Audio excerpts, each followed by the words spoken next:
dia a todos e a todas. Sejam muito bem-vindos, sejam muito bem-vindas. Meu nome é Rodrigo Bertocelli, eu sou diretor no Instituto Não Aceito Corrupção e, em nome do Instituto, vou dar sequência aos debates realizados sobre o tema ISG. E hoje, no webinar Caminhos pelo Brasil, vamos debater sustentabilidade e infraestrutura, investimentos na era pós-Lava Jato.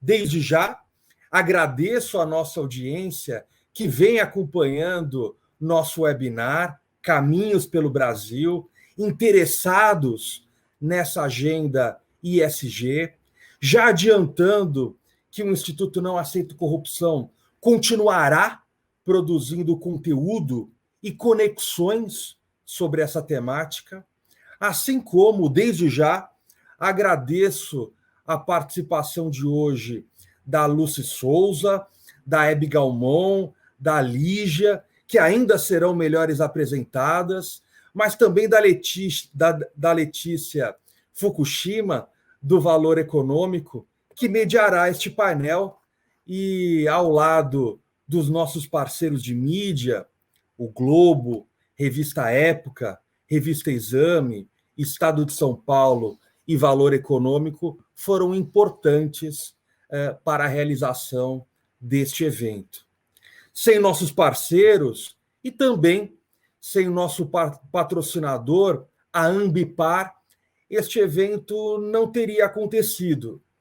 E nesse contexto ainda preliminar de agradecimentos, convido a todos para assistirem um rápido vídeo de nosso patrocinador antes de seguirmos com os debates.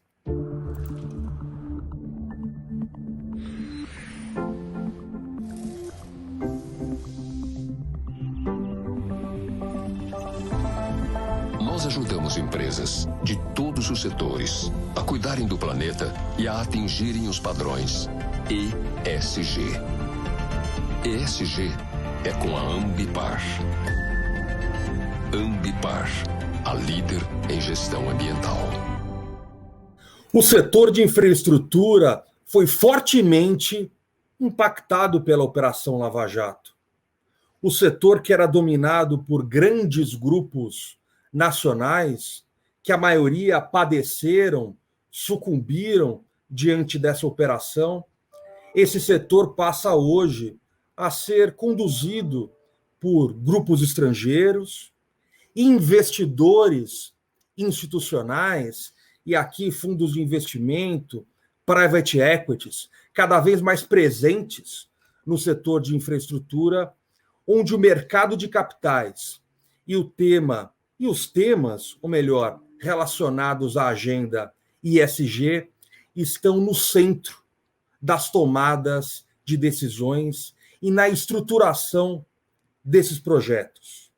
E para conduzir os debates e reflexões nesse contexto, passo a coordenação deste evento com muita alegria para a Letícia Fukushima, repórter do Valor Econômico, para a continuidade desta manhã, pelo menos aqui em São Paulo, fria, Letícia. Manhã fria aqui em São Paulo. A bola está contigo, Letícia. Muito obrigado pela sua participação e o apoio também do Valor Econômico nessa nossa jornada do Instituto Não Aceito Corrupção. Legal, Rodrigo. Muito obrigada. Antes de iniciar aqui, eu também gostaria de agradecer ao Instituto Não Aceito Corrupção pelo convite, pela oportunidade de mediar esse debate sobre um tema tão relevante, com um time de profissionais super qualificados, né, do mercado de infraestrutura e de capitais, né. E para a nossa conversa de hoje, a gente está aqui com um time de peso, então vamos às apresentações, né. Estão conosco a Lígia Schlittler, advogada com ampla experiência, né, no setor de energias renováveis, em projetos de infraestrutura, lidando com desenvolvimento, estruturação legal de projetos, project finance, questões regulatórias, societárias e contratuais. Também compõe nosso time de debatedores a Elbia Ganum, economista e doutora em engenharia. A Elbia tem extensa carreira no setor elétrico, com passagens pela ANEEL, pela Câmara de Comercialização de Energia Elétrica, pelo Ministério de Minas e Energia, antigo Ministério da Fazenda, e hoje ela é presidente da Associação Brasileira de Energia Eólica, a Abeólica. Também está aqui conosco a Lucy Souza, presidente executiva da APMEC Brasil. A Lucy também é consultora da Eco3 nas áreas de regulamentação, educação financeira, compliance e avaliação de empresas, e já foi analista de investimentos no Unibanco e no Citibank. Bom, o nosso painel de hoje vai discutir, então, a relação do setor de infraestrutura com a sustentabilidade, né, que é essa palavrinha mágica que envolve várias camadas de princípios relacionados ao meio ambiente, questões sociais e de governança corporativa, né. Para introduzir esse tema, eu gostaria de começar com uma reflexão sobre como esse conceito foi evoluindo no setor de infra nos últimos anos, né? Lá atrás a gente teve um impulso inicial da Lava Jato, né, que exigiu das empresas uma série de mudanças e reforços em termos de governança. Mais recentemente a gente vê um fortalecimento da agenda verde, né? Então eu queria começar perguntando para a Lígia, né? Do que a gente está falando hoje quando a gente fala em ESG, em projetos de infraestrutura e nas empresas, né? Como que a sustentabilidade se tornou algo concreto, né? E deixou de ser um mero discurso, né? Bom dia, Letícia. Bom dia, Rodrigo, Elbia, Lucy, a todos que estão nos assistindo. Letícia, a sua pergunta, ela comporta diversas dimensões, porque quando a gente fala em ESG, e são só 3 letrinhas, e há quem fale num outro E agora, são I e ESG, né? Não são só 3 dimensões, né? Porque só a parte, e as 3 letras correspondem a environmental, de ambiental, né? Em português o A, o ASG, o S de social, o G de governança, né? E quando você coloca esse outro E na frente, você também traz os efeitos econômicos, né? E os aspectos econômicos dessas políticas. Cada uma dessas letrinhas, elas se abrem para outras dimensões. Então, a gente está falando não só de sustentabilidade sob o aspecto ambiental, né, propriamente dito, né, eu acho que foi grande foco de todo o debate de sustentabilidade durante muito tempo, né, mas você fala também dos aspectos sociais, dos impactos sociais dessas políticas, para incluir, né, maior a sustentabilidade, as cadeias de produção, de todas as indústrias. Você fala também de gênero, de equidade e inclusão, de minorias. Você fala de governança, né, na parte corporativa, dentro das empresas, né, a questão dos acionistas, a proteção dos acionistas, da função das empresas, os aspectos, vamos dizer assim, os projetos que elas desenvolvem, né? Se no início, lá atrás, na primeira vez que se cunhou e se falou em sustentabilidade nesse termo, né, se pensava muito no caráter econômico, isso evoluiu, né, de forma a abranger muito mais aspectos, né? Então, o setor de infraestrutura, como o Rodrigo mencionou, ele foi muito impactado pela Lava Jato, né? Assim, as construtoras, as empresas que operavam nesse setor, mas hoje a gente tem um mundo e um setor muito melhor e muito mais maduro, né? Um setor que aprendeu a incorporar princípios, que aprendeu a incorporar valores, práticas, melhores práticas, e aí a gente está falando de políticas que envolvem todas essas dimensões, né? Eu costumo dizer que a gente segue evoluindo, né? Porque o compliance, né, e o anticorrupção também fazem parte disso, dessa visão de sustentabilidade, uma visão enriquecida por tantas dimensões, né? Então, houve uma evolução e o mercado espera isso, né? Os investidores esperam isso, os consumidores também esperam. Então, quando você fala, por exemplo, também novas legislações, como é o caso da Lei Geral de Proteção de Dados, né? Nós não vamos querer contratar com empresas, nós como consumidores, nós não vamos querer contratar comprar produtos e serviços de empresas que não cumpram determinadas regras, que não adiram à Lei de Proteção Geral à Lei Geral de Proteção de Dados, que tratem os dados corretamente, né? Nós não vamos querer comprar bens e serviços de empresas que não tenham políticas de diversidade e inclusão, né, que não se preocupem com sua cadeia de suprimento, e aí eu vou deixar a Elbia, com toda a propriedade, falar da parte de suprimento de energia, né, que no Brasil, sobretudo, é muito renovável, a nossa matriz é muito renovável, né, não é só o aspecto ambiental mais nessa discussão, mas toda essa gama, né, é como se fossem camadas sobrepostas, às quais o mercado está atento, as empresas também estão, você tem um movimento, e aí eu acredito que exatamente por isso também ele tem sido muito forte e conduzido de uma forma muito coerente, porque você tem aí a mão do mercado agindo, né? Não é somente política pública, não são somente compliance com as leis, né? Lei anticorrupção, ou determinadas medidas de licenciamento ambiental, ou obrigações ambientais que a legislação somente impõe, né? O governo ele tem esse papel, o regulador tem o papel de promover políticas públicas, mas é o mercado que está conduzindo esse discurso, essas políticas, essa mudança, né? E o consumidor está realmente também atento e participando desse processo. Uhum. No setor de infraestrutura, por exemplo, a gente agora vai ter a possibilidade de emissão de debêntures de infraestrutura por concessionárias de serviço público, né? Já existe uma lei que está tramitando, foi aprovada recentemente, quer dizer, tem todo um arcabouço legal que vem acompanhando e dando as ferramentas, não para que o público faça esse trabalho e essa mudança de mindset, é uma chave mesmo, não é uma única promoção de uma única política, são várias políticas enredadas, né? Então, o arcabouço legislativo, regulatório, ele vem para que o mercado faça isso, para incentivar os consumidores a consumirem de forma consciente, circular. Uhum. Legal. A gente sabe que o setor de infraestrutura ele abarca vários segmentos, né, com perspectivas, complexidades e desafios diferentes, né? Elbia, a gente sempre escuta, né, que o setor elétrico ele é uma referência para as demais áreas de infra, né, por ter uma regulação mais forte, mais presente, oferecer mais previsibilidade, estabilidade para investidores, isso já há bastante tempo, né? No caso dessa pauta de sustentabilidade, ESG, né, você diria que isso também acontece, né? Então, o setor tem tomado à frente, né, de práticas ESG. Como que a sustentabilidade tem sido encarada hoje no setor elétrico, né?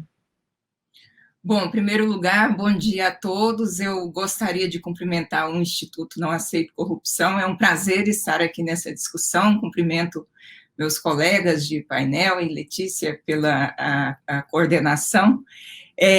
Eu diria que hoje a situação está muito melhor, né, quando nós discutimos sustentabilidade, e o setor de energia, falando de energia de forma geral, ele realmente se destaca nessa discussão. Embora a gente tenha ainda muitos desafios pela frente, mas o que eu mais gosto de observar e entender, principalmente nos últimos 2 anos, e a pandemia ela acabou fortalecendo muito a pauta de ASG, né?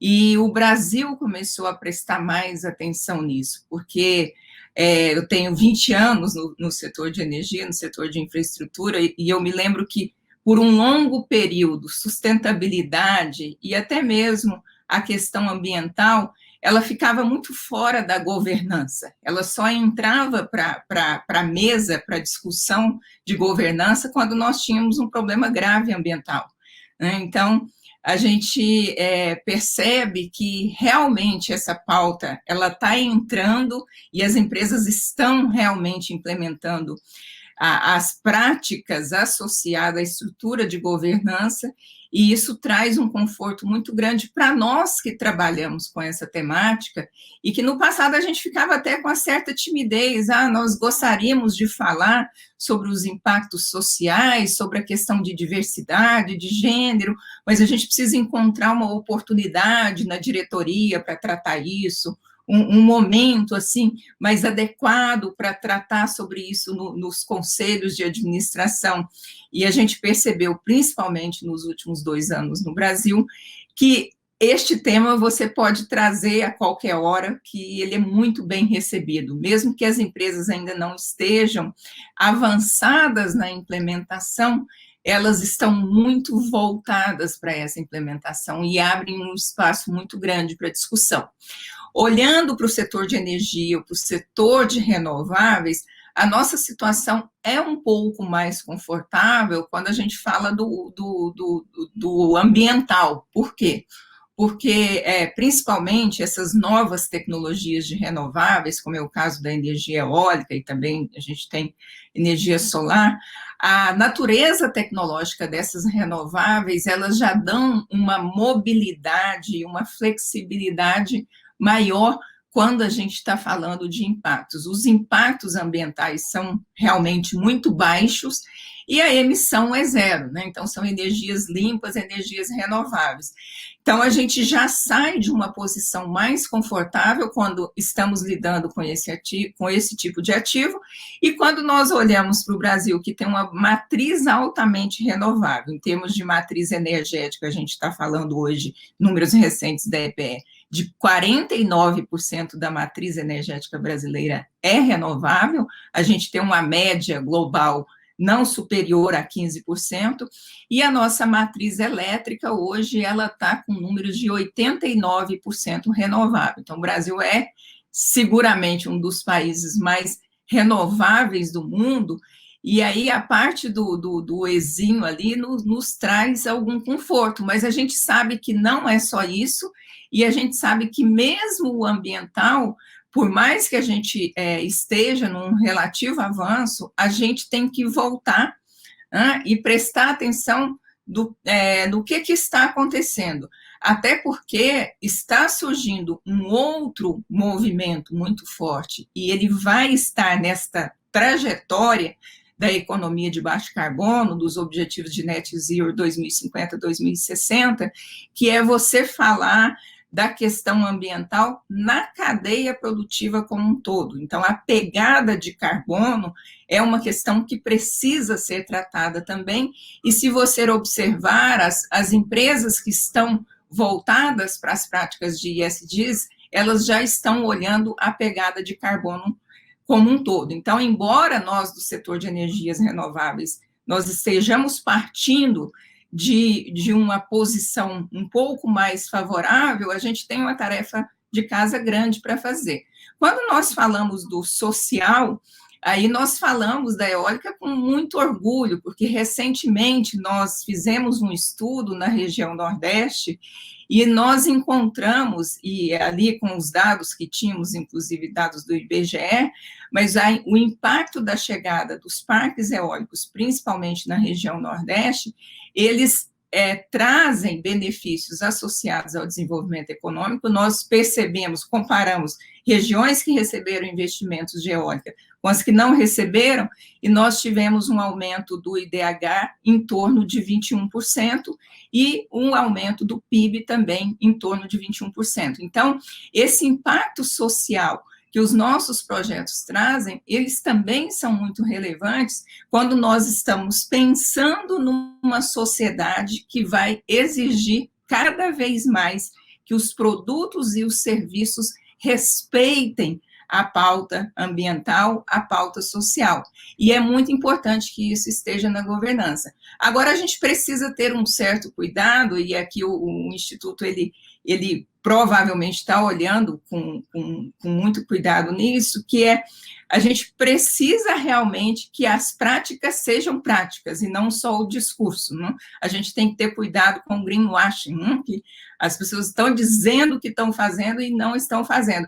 Agora, eu fico me perguntando, principalmente quando nós falamos do Brasil, que por que dizer que está fazendo se não está fazendo? Porque se fazer é mais barato. Por que é mais barato? Porque existe um outro fator fundamental que aconteceu principalmente nos últimos 5 anos, quando nós falamos em termos globais, e no Brasil isso já começou bem cedo, é que as energias renováveis são muito mais competitivas. Então, você ter investimento em fontes renováveis já é um caminho mais barato. Então, por que não fazer e demonstrar que está fazendo, se nem vai custar mais caro? A gente tem os certificados de energias renováveis que estão sendo muito negociados nessa lógica das empresas buscando ativos dessa natureza, e os certificados não custam mais. Então, por que não fazer o certo, que é o caminho mais adequado? Você tem a disponibilidade tecnológica e é o caminho mais competitivo. E a gente sabe que a sustentabilidade, o ambiental, se tornou um negócio, ele não é parte da estratégia, ele é a própria estratégia. Então, talvez a gente tenha que olhar para isso, os investidores, os conselhos de empresa, os diretores de empresa, pensando que, além de ser o grande negócio da empresa, é um caminho que é altamente competitivo, seja do ponto de vista de custo e seja do ponto de vista de ter mais mercado. Então, essa experiência que a gente tem percebido, e o setor de energia e de energia renováveis tem se posicionado muito bem no Brasil, nesse aspecto. Legal, Elbia. Eu também já ia puxar esse fio do chamado greenwashing, né, essa prática de você vender uma ideia de fato não estar praticando, mas antes eu queria fazer uma pergunta para a Lucy também, né, eu acho que os investidores foram um elo muito importante, né, para a gente ter essa virada de chave do ESG, para as empresas realmente se engajarem nessa pauta, né. Então, eu queria ouvir, Lucy, como que você enxerga, né, esse movimento, você tem enxergado esse movimento mais recente, né, qual que tem sido a postura dos investidores, né, se a gente consegue falar de um ativismo ESG propriamente, né, e se essa já é realmente uma preocupação generalizada aqui. Bom, bom dia a todos, colegas palestrantes, uma satisfação. Rodrigo, você está em minoria, somos 4 mulheres, isso é bom, né? Estava até comentando com as colegas que no mercado de capitais a gente ainda vivencia as mulheres sendo uma minoria, cerca de 15% dos profissionais de investimento, né? Mas estamos evoluindo nesse aspecto de gênero também. Mas a sua pergunta é muito pertinente, Letícia, e me permitam uma pequena retrospectiva para chegar na resposta, serei breve.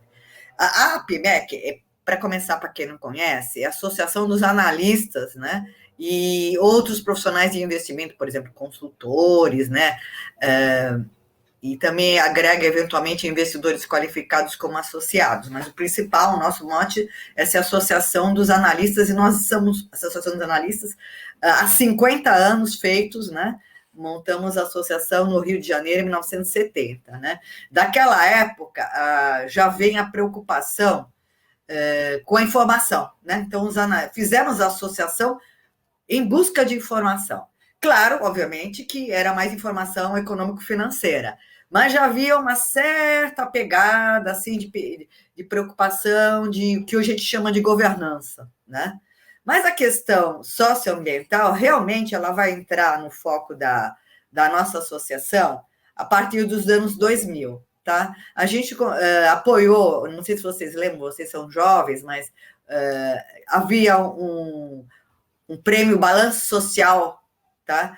Que várias entidades apoiavam os relatos das empresas no formato balanço social, que prestava contas do que fazia para o público interno e externo, nos aspectos sociais, principalmente, né?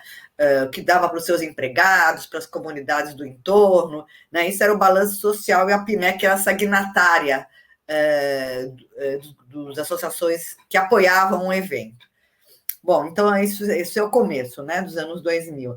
Depois, falar que havia uma demanda dos investidores com relação a esse evento, esse aspecto socioambiental, seria realmente mentira. Era uma coisa muito pontual, algumas iniciativas de até alguns profissionais de investimento. Alguém relatou, porque assisti todos os eventos anteriores, relembrou o Fundo Ethical, né?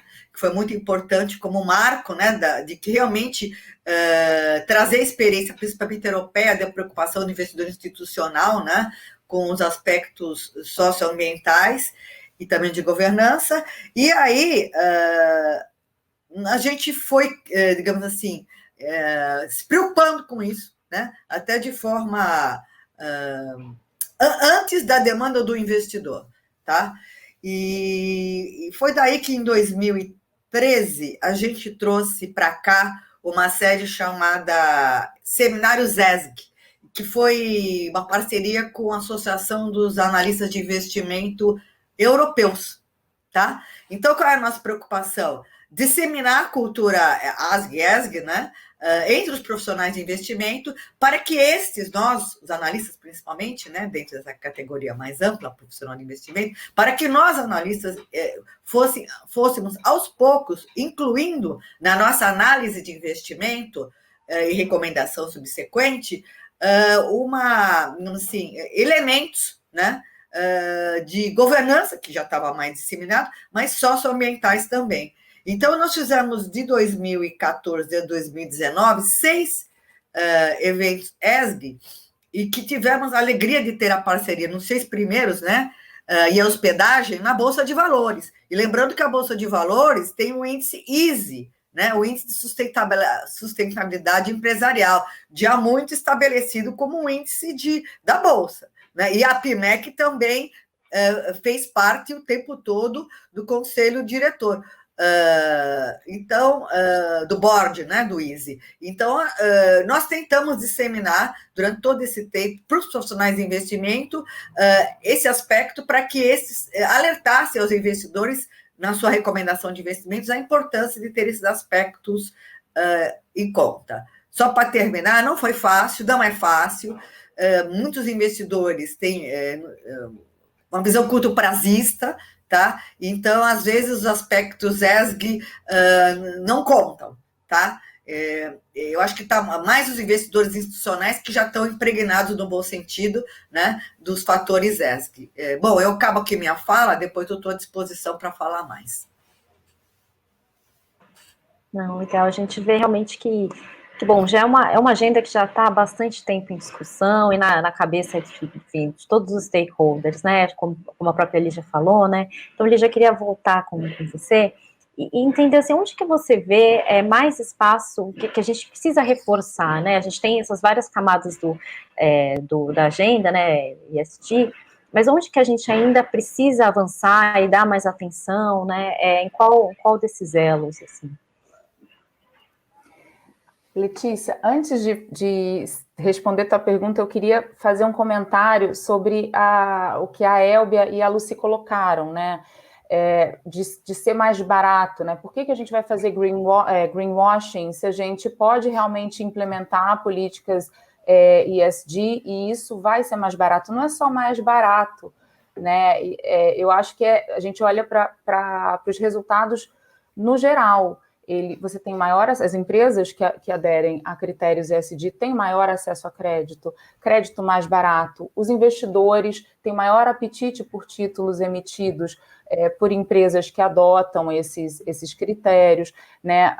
Você tem realmente uma maior até produtividade, isso já foi medido e tem estudos que comprovam que as empresas que adotam políticas ESG são mais, inclusive, rentáveis, né, tem melhores resultados financeiros. Um estudo da McKinsey mostrou, acho que está na 3ª ou na 4ª edição, mostrou que as empresas que têm maior número de mulheres na liderança ou cuja liderança é mais diversa, têm resultados substancialmente melhores do que as empresas que não adotam essas práticas, né? E você tem muitas explicações para isso, né? A diversidade, ela é uma propulsora de inovação, né? Inovação tecnológica, como a Elbia colocou, né? Não só na indústria, no setor de energia, mas em todas as indústrias e no setor de infraestrutura também, inovação tecnológica, ela está diretamente relacionada a resultados financeiros, a avanços, a produtividade. Então, não é só, vamos dizer assim, o mais barato no sentido de deixar de despender um recurso, mas também no retorno que você ofere, no retorno que os investidores têm para aqueles investimentos, né, para os investimentos que fazem, e daí, por isso, também o maior apetite desses investidores por companhias que estejam atentas a essas práticas e essas políticas, né? No caso do setor de infraestrutura, a gente imagina um país como o Brasil, né, com um tamanho continental, essas dimensões continentais, né, com um grande espaço ainda para melhorias no setor de infraestrutura, por exemplo, saneamento, né? Olha o potencial que infraestrutura tem de ser um grande vetor, de ser um grande ambiente, um ambiente muito fértil para essas mudanças, né? Que vão impactar não só a infraestrutura, né? Mas o país como um todo, melhorar a posição do Brasil nos rankings mundiais, quer dizer, você tem no setor de infraestrutura um prato cheio, né? Eu costumo dizer que o setor de energia é, sim, um setor já muito renovável, e ele também traz a reboque toda a cadeia de infraestrutura, mas infraestrutura, se você olhar como um todo, né, agora a gente está tivemos um novo marco legal do saneamento no Brasil, né, e você já tem empresas realmente engajadas e investindo e realizando mudanças, implementando mudanças, né, nesse setor. E aí são pequenas práticas. A governança, por exemplo, se você olhar e falar de diversidade e inclusão, e falando, então, quem tá no teu board? O teu board é composto por quantas mulheres, por exemplo? Ou por quantos negros? Quem está nesse board? A pergunta não é só qual é a composição e quantos, né? Qual é a percentual dessas mulheres, dessas minorias e grupos diversos, mas quem toma a decisão?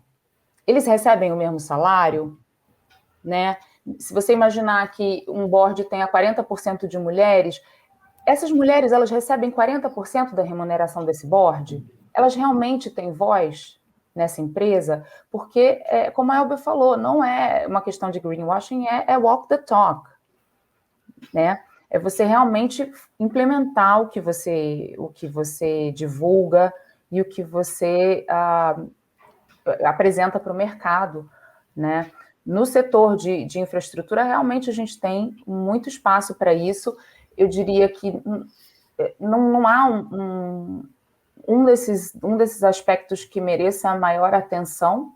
Eu acho que nós temos que olhar para eles, para as questões sociais, para as questões ambientais, de governança, de uma forma com o mesmo carinho, né, independente do avanço que cada um desses aspectos tenha feito, né, e até porque eles mudam, você precisa revisitar conceitos o tempo todo, né, e promover debates a respeito do que os demais implementam, as empresas implementam também, né, quando uma empresa divulga que vai fazer um programa de trainees para negros, e o mercado questiona isso e fala, não, isso é muito negativo, porque só para negros? Quer dizer, não precisamos fazer só para negros, mas não precisamos também punir ou criticar aqueles que fazem para os negros. Vamos fazer para os negros, para as mulheres, vamos fazer inclusão de mulheres depois da gravidez, ou acomodar mulheres mães, promover políticas e horários de trabalho mais flexíveis para que você possa acomodar esses públicos, né? Você tem, inclusive, maior retenção dos talentos. Então, o barato não é só o barato, ele é melhor em muitos aspectos, né? E todos os aspectos do ESG realmente merecem um carinho, porque eles promovem benefícios distintos, mas complementares. Sim, sim. Não, legal, Lígia, que você voltou nesse tema do greenwashing. Eu queria até estender essa pergunta para o Rodrigo também, para falar um pouco dessa questão, né? Então, como que a gente entende, se vocês entendem que precisa de algum tipo de intervenção, algum tipo de regulação em relação a isso ou não, a própria sociedade, o próprio mercado começa a exigir isso, que realmente o discurso seja a prática, né? Letícia, claro que a gama ela é muito ampla se nós falarmos dentro dos espectros de infraestrutura, energia, saneamento, portos, aeroportos, enfim, há um espectro muito grande e o aperfeiçoamento regulatório interessa sempre a todos. Então, quero dizer que, independentemente da necessidade de um aperfeiçoamento regulatório, para que todos tenham previsibilidade e clareza de quais são as regras do jogo, o fato é que nós já temos leis suficientes para dar clareza do que é certo e do que é errado. Greenwashing, essa maquiagem, né, do ponto de vista jurídico, é uma simulação. É um ato nulo, é uma maneira de enganar os stakeholders, de forma geral, a sociedade, para que haja um freio a esse oportunismo, porque aqui já foi muito bem colocado, ESG não é, na verdade, algo novo. A síntese dessas 3 letras, a tração que o capital trouxe a esse foco, talvez seja nova, e se alinha nesse contexto pós-Lava Jato. Nós completamos aí 50 anos da frase multicitada do Nobel Economia Milton Friedman, de que o negócio dos negócios são os negócios. Numa visão à época, numa economia, num capitalismo diferente de hoje, no reaganismo da década de 90, enfim, de um liberalismo que o lucro era a única medida de um bom negócio, não é um exagero afirmar que hoje um novo paradigma jurídico, econômico e comportamental já está presente e o capital, os fundos, quem tem dinheiro, percebeu isso. E aí o link a outra frase também multicitada do JP Morgan, que você pode mudar o mundo com seus investimentos. Digo isso para dizer que leis, a rigor, nós já temos. O que falta é essa lapidação social, que é algo que nós já estamos fazendo aqui, e é um pouco do papel do Instituto, como integrante do terceiro setor, para criar essas sinapses na sociedade, para que hoje, e já é uma tendência, a Lígia até já compartilhou comigo um gráfico nesse sentido, da percepção de consumo, as decisões de compra das gerações dos nossos pais, avós, pós-guerra, até as gerações hoje dos mais jovens. A questão de preço não é mais só um vetor de decisão, mas os jovens já analisam o impacto desse negócio na coletividade, respeito ao meio ambiente, se tem práticas ou não de corrupção, entre outras variáveis que se encaixam dentro desse grande guarda-chuva que são essas 3 letrinhas que estão na moda. Portanto, esse olhar da sociedade de não mais tolerar discursos retóricos, de documentos de gaveta, discurso para inglês ver. E eu acredito nesse vetor, porque eu sou de uma geração aí, passei um pouquinho dos 40, mas eu ia para a festa, para chamadas baladas, e voltava defumado com cheiro de cigarro. Era tolerável se fumar dentro da balada.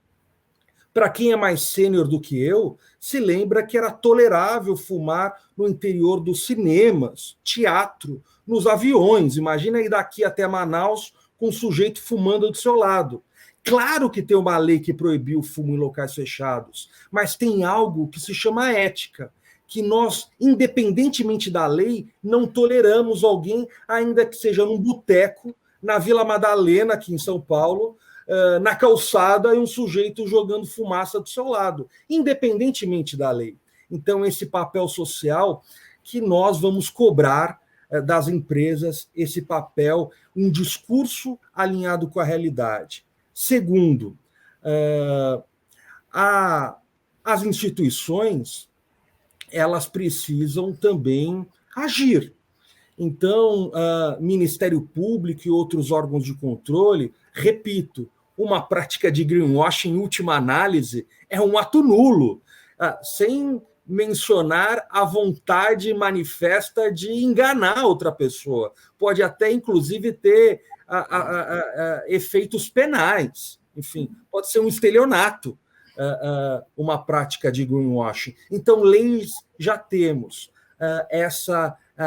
As instituições públicas, os órgãos de controle, também, ao lado da sociedade, precisa estar atento e vigilante. E, por último, é uma evolução de maturidade que a sociedade, junto com os órgãos de controle, a exemplo do que aconteceu com os cigarros, né, é um processo de evolução, e, nesse sentido, eu particularmente enxergo o copo meio cheio e penso que nós estamos evoluindo. Claro, não moramos em nenhum país da Escandinávia, não moramos na Suíça, mas a percepção do consumidor mudou. Com todo o respeito ao Milton Friedman, saudoso Milton Friedman, mas a frase dele mereceria um complemento, que o negócio dos negócios são os negócios, mas não mais a qualquer preço. Legal, eu queria passar a palavra para a Elbe e para a Lucy também, se vocês quiserem comentar aí sobre esse tema do greenwashing, então acho que seria legal ouvir a contribuição de vocês.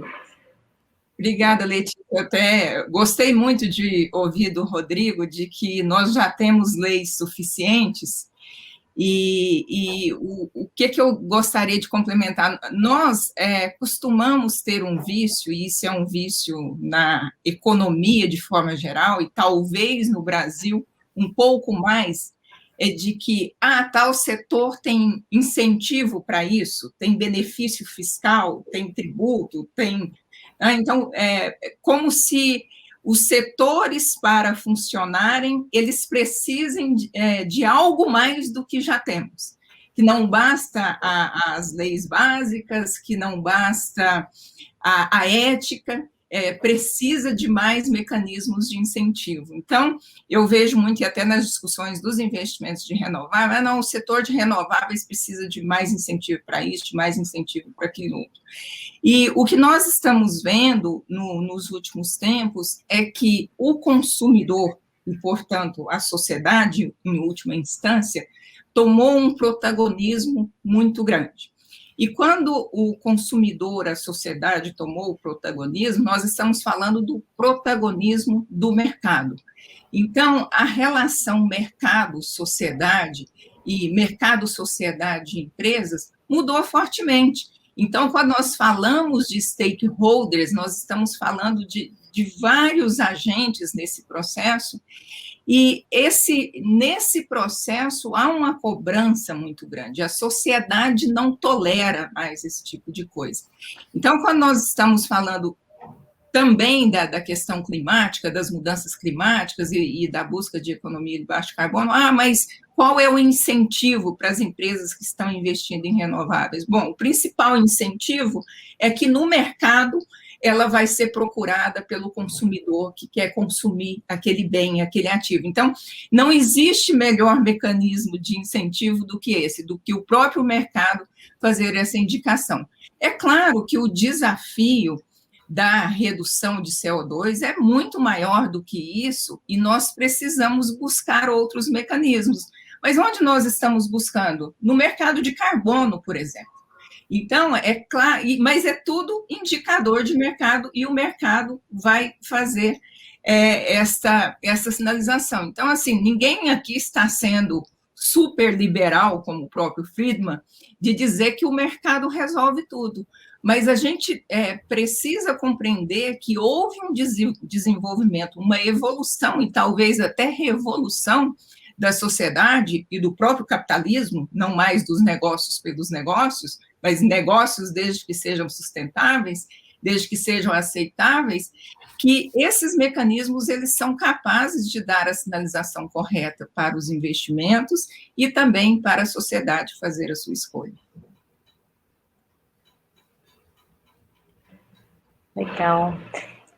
Bom, é interessante ouvir essa questão do protagonismo do mercado, da sociedade, realmente ter essa virada de chave, conseguir pressionar para que a mudança realmente aconteça, né? A gente tem, então, de um lado, né, uma série de novos marcos regulatórios aprovados, que vêm no sentido de trazer mais investimentos para o setor, diferentes setores de infraestrutura, e ao mesmo tempo outras legislações, né, como a própria lei já mencionou, de LGPD, né, então que vão nesse sentido de buscar essas pautas, fortalecer a agenda ESG, né. Mas, ao mesmo tempo, a gente também vê algumas outras ações, às vezes do próprio governo, Congresso, como retrocessos em política ambiental. Agora a gente tem a discussão do licenciamento ambiental, que também acabou sendo bastante questionada, né, a forma como ele foi aprovado, né. Então, eu queria ouvir um pouco de vocês, se vocês entendem que, quanto sociedade, a gente tem conseguido pressionar para que as demandas que a gente vê, de modo geral, as demandas de evolução dessa pauta ESG, elas consigam frear, né, alguns retrocessos que, às vezes, ainda insistem em persistir, né. Aí eu queria perguntar para a Lucy também, né, como do parte do mercado, né, e para a Lígia também. Bom, pensando, fazendo gancho aí, Letícia, com as questões do retrocesso, eu acho que até a Elbia e a Lígia vão pensar comigo.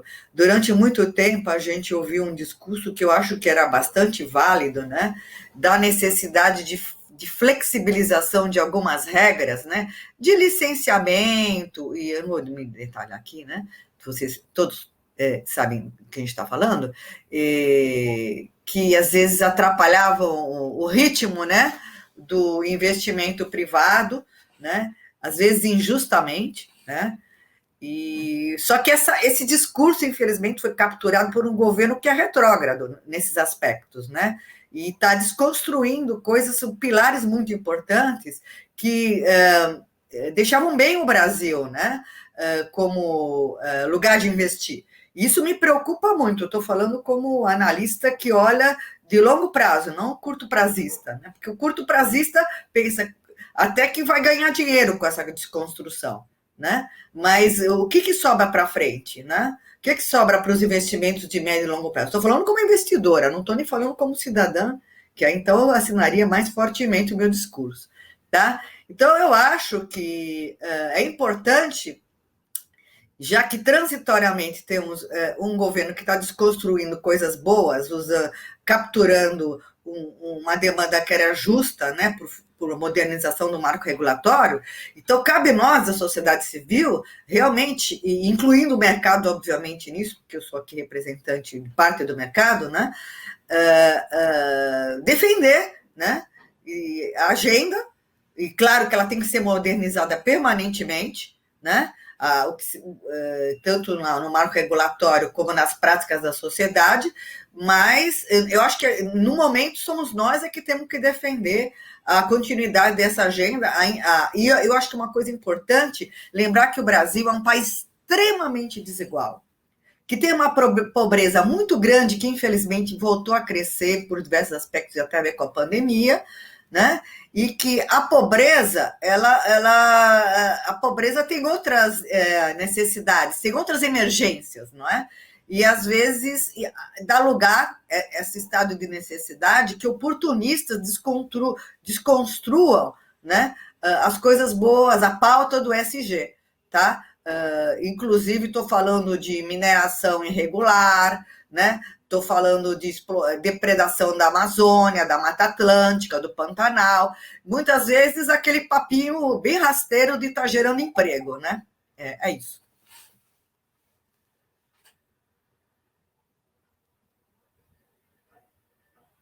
Eu queria complementar o que a Lucy colocou.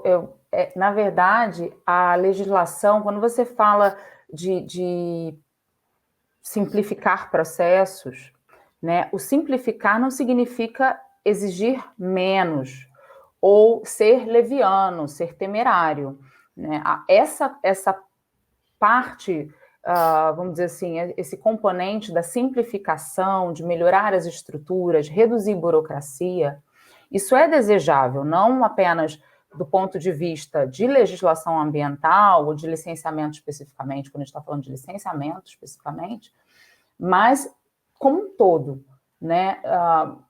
Existe uma expressão que eu gosto muito, que não é o estado máximo nem o estado mínimo, é o estado suficiente, né? O Estado tem um papel de regulador, né? Ele precisa orientar e criar arcabouços e propiciar condições para que os agentes econômicos interajam nesse ambiente e desenvolvam de forma adequada as suas atividades, né? A simplificação de processos, a redução de burocracia, a meu ver, faz parte disso, né?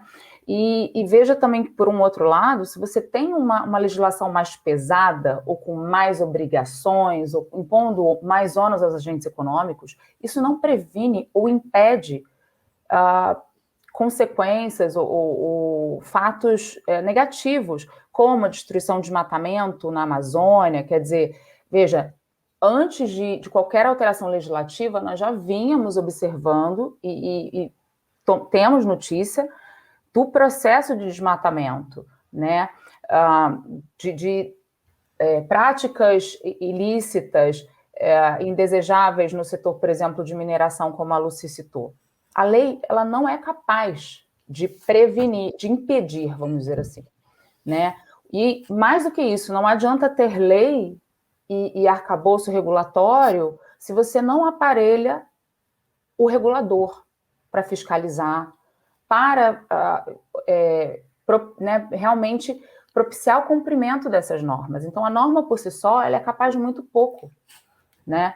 E é por isso que eu também acredito no protagonismo do consumidor e das empresas de realmente usarem simplificação de burocracia, de processos, de licenciamento, para que isso seja um propulsor de suas atividades e não um detrator de qualquer pauta que seja, por exemplo, o meio ambiente, né? É se valer já que não tem, agora nós temos um processo simplificado de licenciamento, ou vamos condensar etapas, ou vou ter a oportunidade de fazer uma autodeclaração, você vai autodeclarar uma mentira, né? Eu acho que isso está muito relacionado à ética, né? A outros valores e à intolerância do público, do consumidor, da sociedade, a alguns comportamentos, né? E numa era em que você tem uma informação disseminada, né, na era da internet e muito acessível, você tem muitos canais onde você pode buscar informação, né, não preciso nem falar que danos reputacionais repercutem e causam muito, muito mais prejuízo para uma corporação, para uma determinada empresa, por estar se engajando em algum tipo de prática, do que no passado causava. Hoje causa muito mais, né? O fato de você ter empresas se valendo de práticas pouco ortodoxas para questões trabalhistas, né? Se valendo, eu vou comprar num determinado país, porque lá não tem lei trabalhista, lá as condições de trabalho são péssimas, então aquele produto, aquele insumo é mais barato para mim, né? Nós vamos realmente cada vez mais olhar para a cadeia de suprimento de uma forma geral, enxergar a pegada de carbono, como a Elbe mencionou, e também todos os aspectos ESG, né? Você não vai olhar somente para o ambiental, ou somente para a governança, ou somente para o social. Eu acho que isso vai estar cada vez mais muito integrado, e as escolhas, elas vão ser escolhas conscientes. Então, a desburocratização por si só, ela não é uma coisa ruim, né? Agora, como é que os agentes econômicos vão se comportar diante dessa desburocratização e dessas alterações legislativas? Nós vamos aproveitar uma simplificação de procedimentos, um barateamento de processos, né? Porque solicitar licença ambiental é uma coisa custosa, cara, implementar programas de monitoramento, também. Então, quer dizer, onde que nós vamos melhorar? Para que vai servir isso? Para que as empresas se furtem às suas obrigações e aos seus valores e não cumpram determinadas coisas quando deveriam cumprir? Ou para que isso seja um fator propulsor aí de boas práticas, de redução da pegada de carbono, redução dos impactos negativos para a sociedade, para suas atividades, para as comunidades que são impactadas por essas atividades. É uma mudança de mindset, de comportamento. A meu ver, não é uma questão meramente legislativa. Entende, Letícia? Quando você fala, o processo aqui nós estamos passando, vendo o Congresso aprovar tal coisa ou não aprovar, o próprio processo legislativo também é um processo muito dinâmico, né? E você tem também vamos dizer assim, uma negociação de interesses, uma negociação faz parte do processo, né? Então, quando uma lei é realmente sancionada e passa a viger, o que a gente faz com ela? Eu acho que isso é muito mais poderoso do que a lei em si.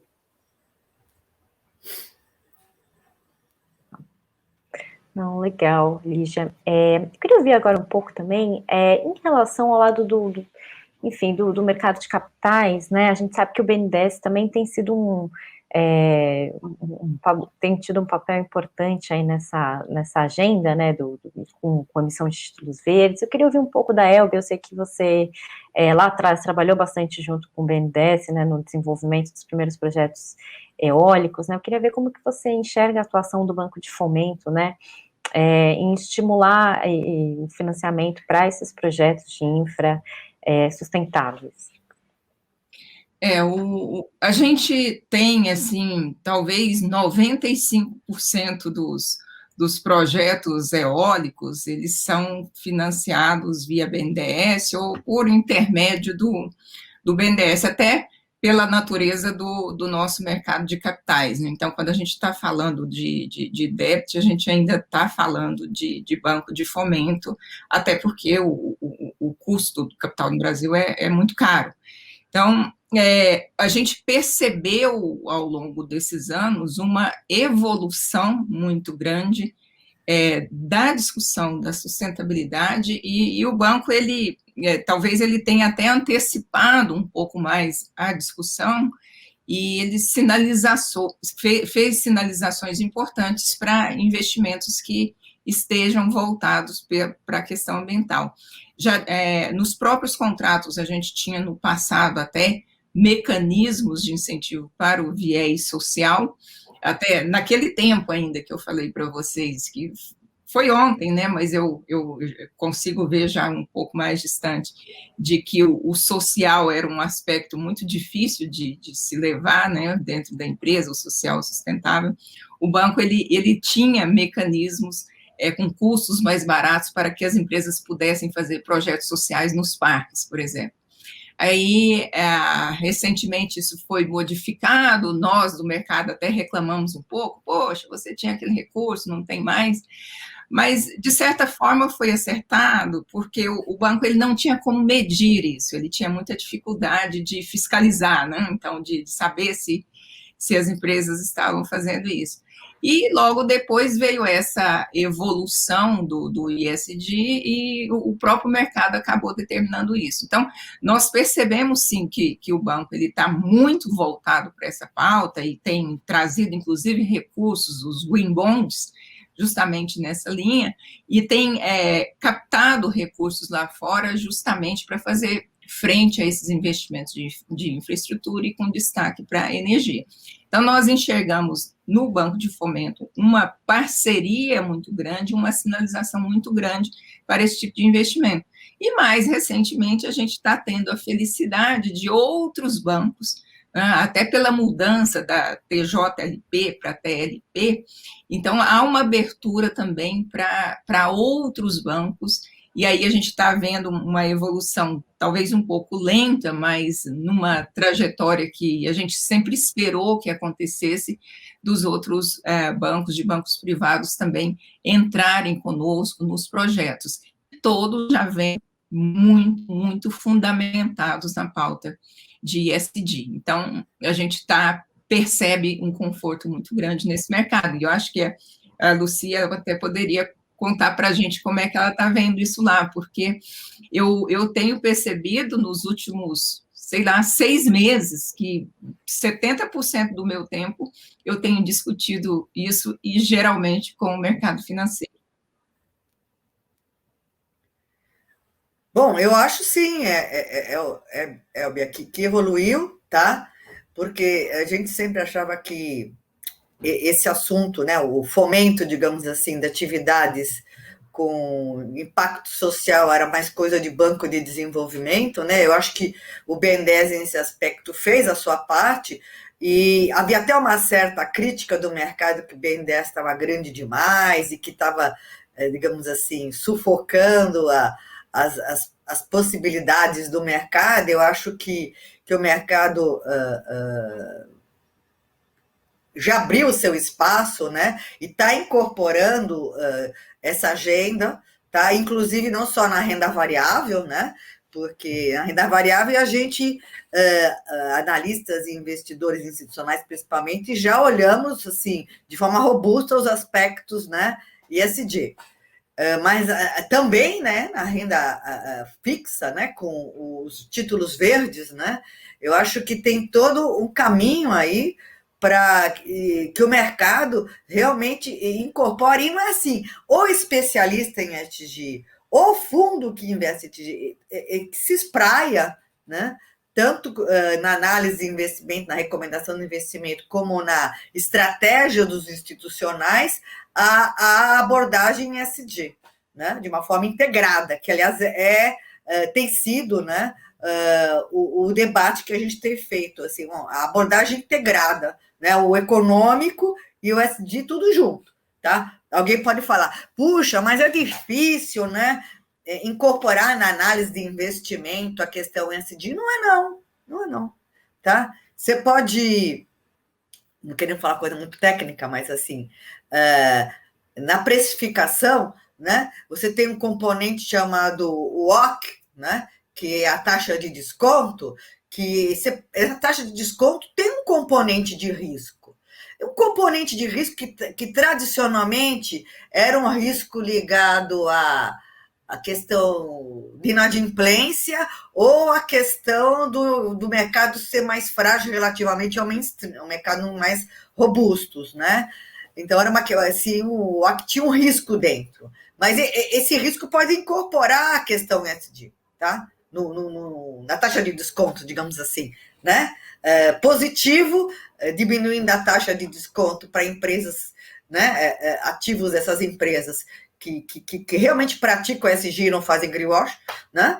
E negativando, pesando no OC aquelas empresas que fazem greenwash ou não fazem nada, né?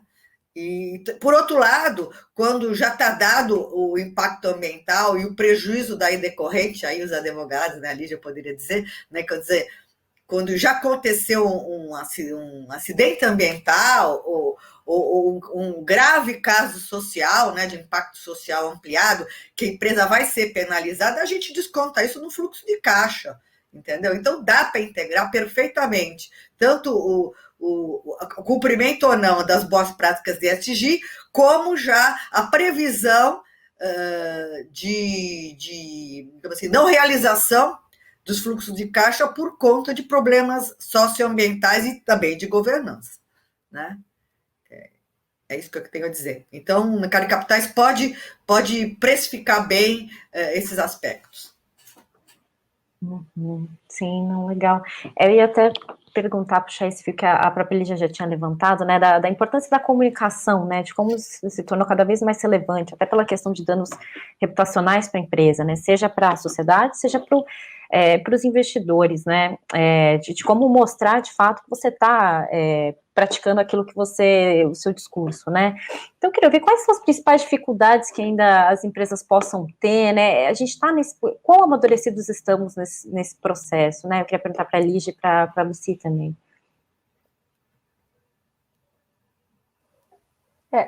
Na verdade, quando você está, vamos dizer assim, caminhando para esse futuro, de maior consciência, e aí de todos os stakeholders, né, não só das empresas, dos financiadores, dos consumidores, ao comprarem, ao tomar decisões de consumo, né, e o Rodrigo mencionou um gráfico que eu circulei recentemente sobre como determinadas gerações enxergam e tomam decisões de consumo, quais são os drivers dessas gerações para consumirem, né? Você está caminhando para essa consciência, de fato, isso vai estar mais integrado naturalmente, né, em todas as decisões econômicas de todos os stakeholders, né, de financiadores, porque é essa força poderosa do mercado, né, por conta de demanda de consumo, né, e portanto, de financiadores, ou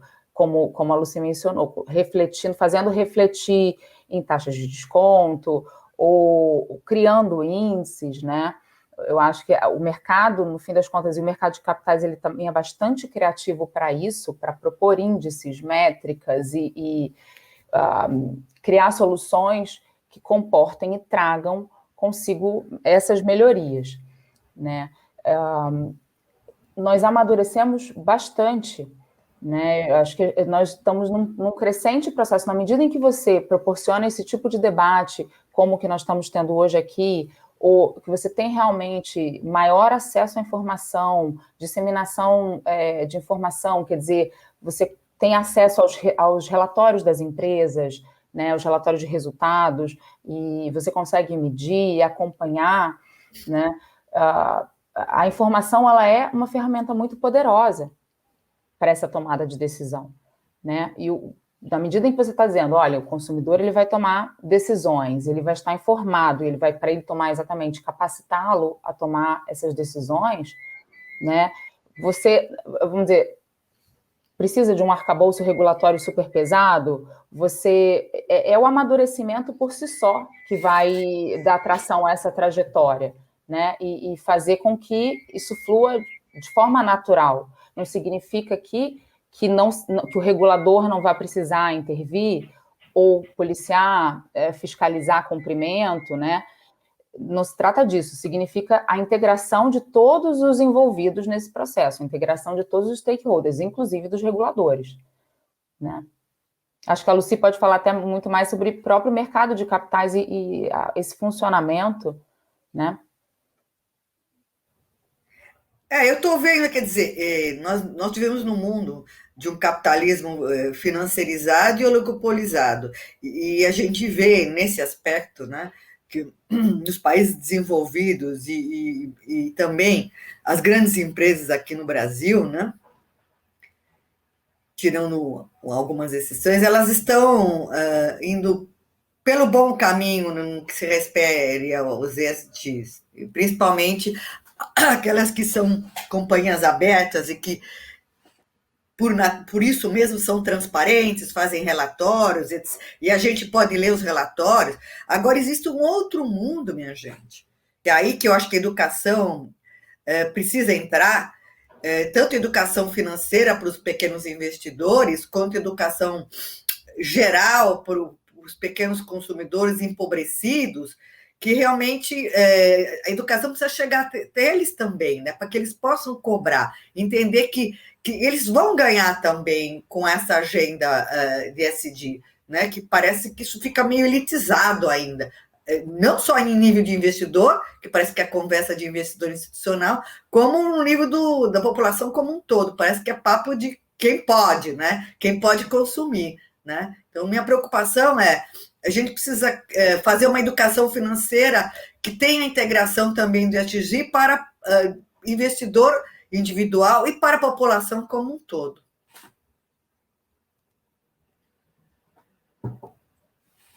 Não, legal, essa seria, na verdade, a minha próxima pergunta também, né, se a gente realmente consegue garantir que isso é algo que está realmente sendo incorporado como um todo na sociedade, né, então eu queria perguntar para a Elber, e ouvir a Elber e o Rodrigo também. Então, eu até queria fazer um comentário sobre a questão da comunicação, né? A Lígia mencionou, eu aprendi recentemente também com a especialista em diversidade, o walk to talk, né? Na realidade, aí ela disse, não, primeiro vamos walk, né? Depois a gente fala. Então, o que nós percebemos? Uma ansiedade muito grande da incorporação da pauta, e as empresas buscando essa incorporação o mais rápido possível, porque ela dá retorno, né? Então, atrás desse retorno, uma ansiedade para comunicar.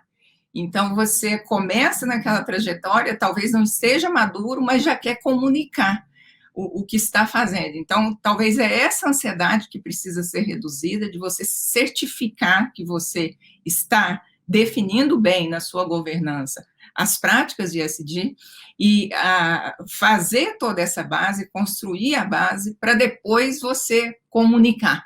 Então, não ter essa ansiedade.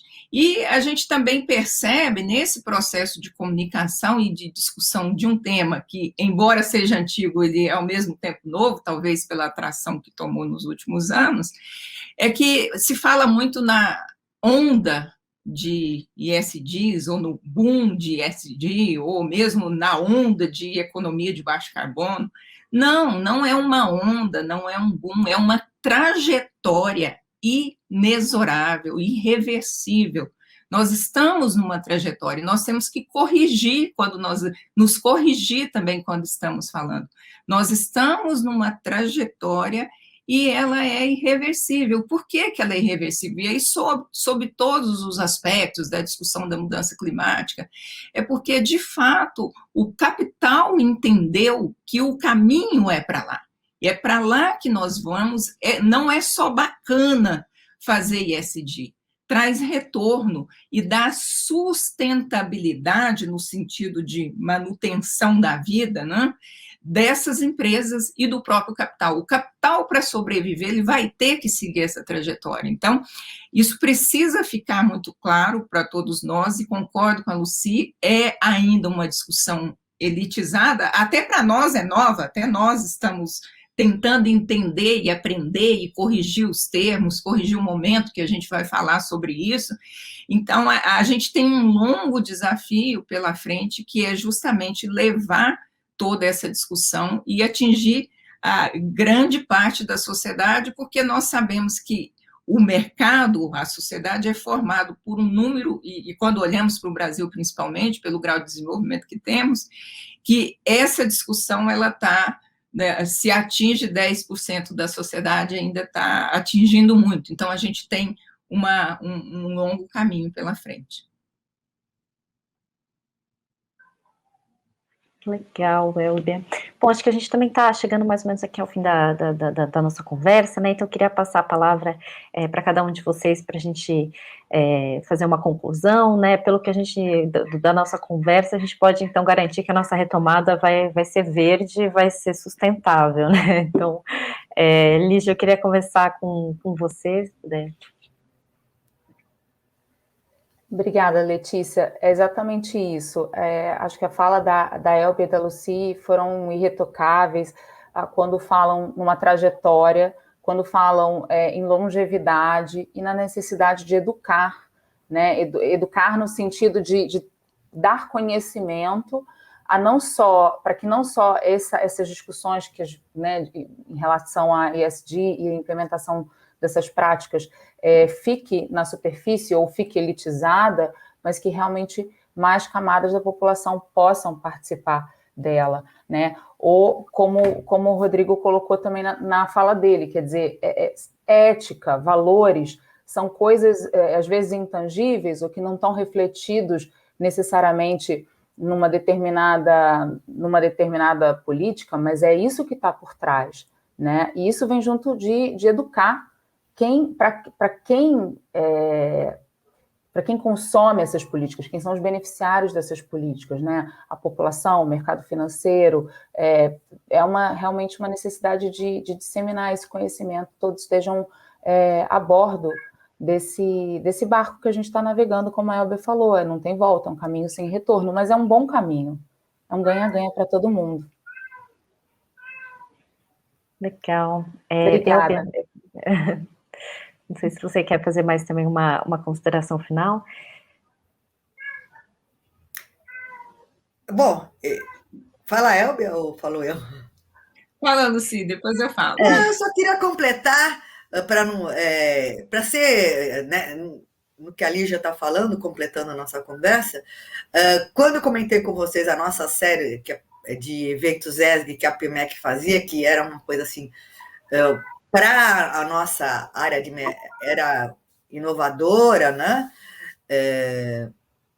Eu lembro, há 5 anos atrás, de um analista importante que esteve no... Para começar, gente, a plateia dos eventos, que era presencial, né? Hospedado na bolsa, eu sempre olhava a plateia. Te faltia pouco investido, pouco profissional de investimento. Tinha mais gente que a gente chama de ONG, de consultoria, que era o pessoal que estava mais interessado no assunto, embora o evento tivesse voltado para os profissionais de investimento. A gente se ressentia disso.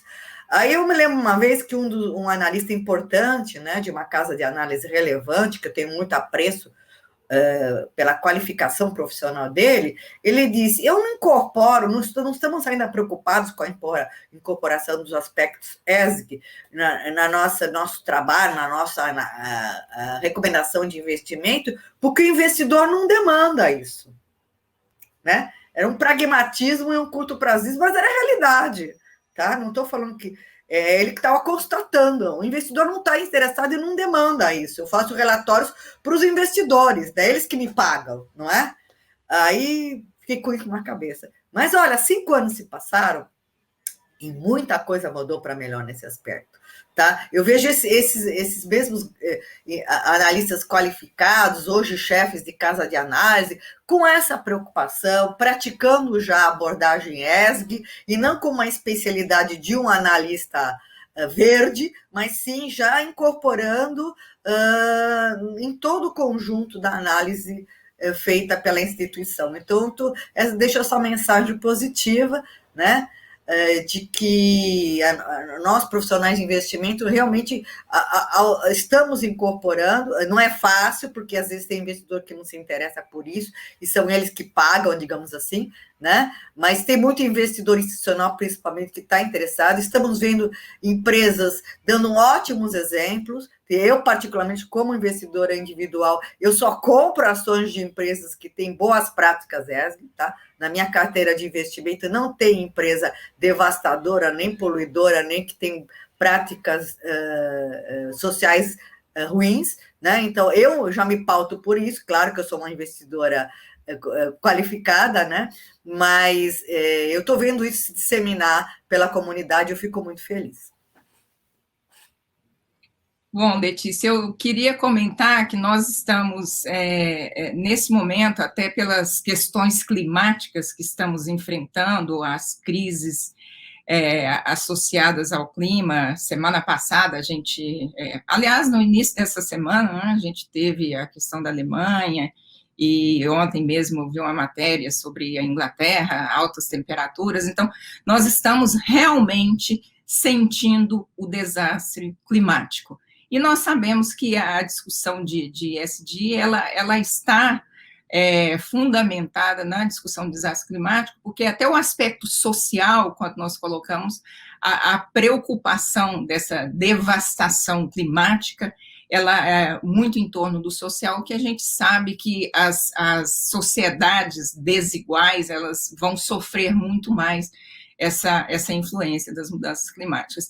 Está bem na hora mesmo, e nós estamos fazendo isso enquanto empresa, enquanto investidores, de colocar a terra como o centro da discussão, né? Nós evoluímos enquanto sociedade e na medida que a tecnologia permitia e que os problemas iam aparecendo, o homem como o centro de tudo, mas está na hora de colocar pelo menos o planeta Terra como centro de tudo e buscar fortemente esse objetivo mesmo de net zero, de economia de baixo carbono, mas buscar enquanto sociedade. E para isso a gente tem uma lição muito grande a ser feita e não deixar a discussão só nos boards das empresas, só na elite, como bem colocou a Lucy, e a gente precisa realmente espraiar toda essa discussão, e a questão ambiental e social, ela deixa de ser causa. Antes era muito causa, né? Cadê a turma da causa ambiental? Cadê os verdinhos? Cadê a turma da causa social? E a gente tinha quase que colocar uma fantasia para entrar em reunião de diretoria, de conselho de administração, de se disfarçar de outra coisa para poder entrar. E hoje o que a gente está percebendo? Quando a turma do social e do ambiental já não são mais da causa, avisam que vão, tem quase um tapete vermelho para a gente entrar. Então, a situação mudou muito e está caminhando para isso, e a gente não pode perder essa oportunidade de evolução e de sustentação ou longevidade, como disse a Lígia, do próprio processo de investimento e desenvolvimento da sociedade como um todo. Muito obrigada pela discussão, para mim foi muito rica e eu aprendi bastante aqui. Legal, pessoal. Eu que agradeço aí pela participação de todo mundo. Eu passo a palavra agora para o Rodrigo também, para fazer uma consideração e um encerramento. Bom, estamos de fato aí diante de um caminho sem volta. Ao lado dos agentes estatais, o investidor assume um protagonismo para contribuir na construção de um ambiente de negócios mais sustentável e íntegro.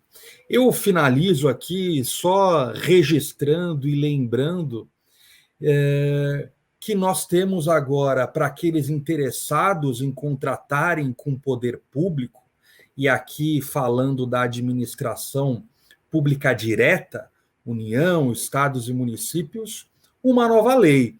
Não foi no dia da mentira, 1º de abril, ela não é mentira, mas é uma realidade, a Lei 14.133, a nova lei de licitações, que traz aí um fomento à infraestrutura verde importante para quem está nesse contexto e pretende contratar com mais qualidade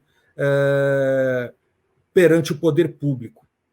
Nesse sentido, o amadurecimento do mercado de capitais, com a emissão de títulos atrelados a metas de sustentabilidade, como foi dito hoje, tais como as debêntures de infraestrutura, ou green, ou social bonds, se consolida também como uma excelente alternativa de captação pelas empresas, sobretudo no setor de infraestrutura, que tem uma grande demanda por financiamentos de projetos. Então, eu disse que já temos boas leis e não precisamos de muito mais leis, mas há uma evolução, há um ajuste, há uma calibragem nessa trajetória, como foi muito bem colocado aqui.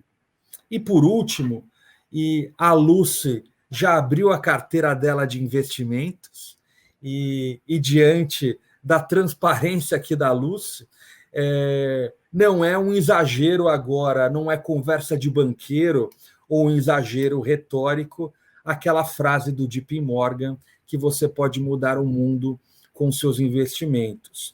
Cabe a nós e o investidor, nós, enfim, pessoas físicas, não precisamos pensar naqueles grandes investidores institucionais, fundos soberanos, mas nós, na nossa humildade financeira, nós também temos um papel, também somos protagonistas nesse contexto. E diante de tudo que foi colocado aqui, eu também me considero um aprendiz aqui, aprendi muito com os debates de hoje. Em nome do Instituto, eu só tenho a agradecê-las. A última palavra é a minha, né? Sim, senhoras, né? Como modesto aqui, único representante aqui, masculino aqui do painel, e convido a todos e a todas a seguirem acompanhando o Instituto Não Aceito Corrupção, e aqui fazendo uma propagandinha do Instituto, nós seguiremos com o 6º Seminário Digital, Caminhos contra a Corrupção, começará no dia 26 de julho e vai até o dia 30 de julho. É uma realização do Instituto em parceria com a Unesp de Franca e com apoio do jornal Estado de São Paulo. Acompanhe o Instituto nas nossas redes sociais e muito obrigado. coroamos o encerramento em altíssimo nível nessa série de webinars que tratou de algo que não é novo, né? Mas ganhou uma atração importante, e que bom que ganhou essa atração importante, não para nós apenas modestos, qualificados investidores como a Lúcia, mas para que esse discurso se amplifique e contamine toda a sociedade para que o nosso amanhã seja melhor do que ontem. Muito obrigado a todos e a todas.